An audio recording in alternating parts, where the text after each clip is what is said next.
Wrestling Podcast. In this edition, we're going to go over the best champs that never were. First round. Alright, so now it's King Kong Bundy versus Wade Barrett. King Barrett.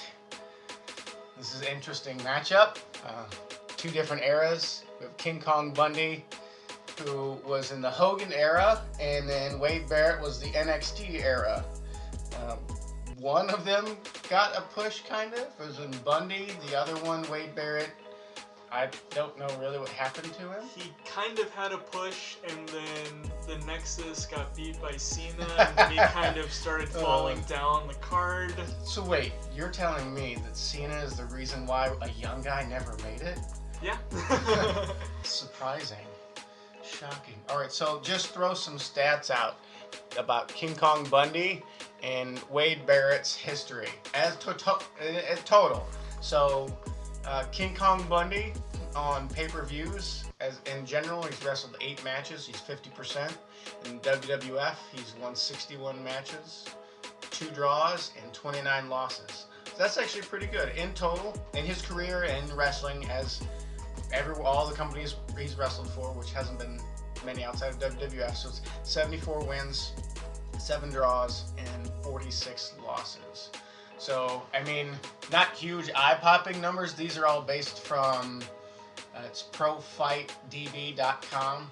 You can see all the stats for just about any wrestler you can ever think of there. Not so bad record. It's not a lot of matches, but I will say King Kong Bundy in that era was a historical heel, as in he was really good at playing the bad guy. He was really good at playing a big bad guy. I think that's the one thing. He was a very good presence to have in the ring. That's the big thing that stands out to me, at least. And he was not alone, but he was a really good heel during the matches. So he's your typical power guy in the 80s. Lots of clotheslines, body slams, shoulder tackles. I mean, he wasn't doing a whole lot in the ring. You know? He kind of invented the hoe train. Yeah, exactly. Yeah, his move was the avalanche. That was it. The splash in the corner. Kind of was a shoulder tackle in the corner, not much of a splash. It was a bit of a hoe train. It was, yeah, it was. I mean, but he was classic heel, that is for sure. He was a big guy, but he wasn't the biggest guy, and that was his problem in that era. He had the unfortunate time and place of being in the WWF at the same time as Andre the Giant, so... Yeah, I mean, he'll be labeled as a big guy, but not a huge guy, you know? And really, if you think about it, that might be a factor to why he was never champion, was he was in the WWF in the 80s, while Hogan was kind of in the middle of his Hulkamania period. So I feel like that played a factor into it as well. He's one of many victims of the Hulkamania, brother. That's the best word you can use, is victims. So, alright, so King Kong Bundy, we see that he's a heel, wrong place, wrong time. He actually had a match, with Andre the Giant. Then he also had a match with Jeff Hardy in like 97. So he spanned the multiple, eras. And the match with Jeff Hardy was a young Hardy, so he was an enhancement talent. So let's look at Wade Barrett, the bare knuckle boxer. Pay-per-views, he's 10 wins and 28 losses. That's not good, but that shows you the direction that he was going with the upper management. I did not expect it to be that lopsided. I'm going to be very honest. That's 73% loss. So if you've seen Wade Barrett in a match on pay-per-view, he's losing. It's a good chance he's going to lose that. So in WWE, he's had 267 wins, 8 draws, and 372 losses, for a total of 314 wins in his career, 10 draws, and 433 losses. Now, why is Wade Barrett on this list? I think I'd put him in there for personality, and because his initial run with the Nexus before losing at SummerSlam was so new, inventive, it was captivating.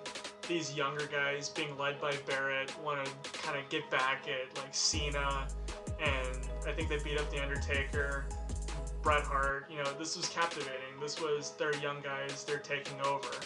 However, they just unfortunately did not take over, as we eventually saw. Yeah.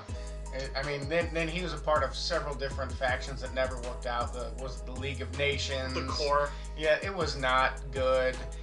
But I would say that his run as King Barrett had so much potential just because the totality surrounding him. He got that from winning King of the Ring, didn't he? Yeah, he did, and it was a poorly put together King of the Ring. There was only entirety. 4 wrestlers, I believe. That was horrible. It was Neville. It was the other one, I think. Yeah, and they didn't even let it run out. I think it was just Raws. They had it. It wasn't even. I don't even think it was on Raw. I thought it was just on the network. It was horrible. It was horrible. But Wade Barrett was a good wrestler.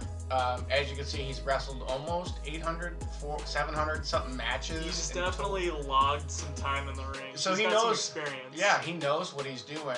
I think he's as the face, and he's more of a heel than anything. But I mean, could he have been a champion?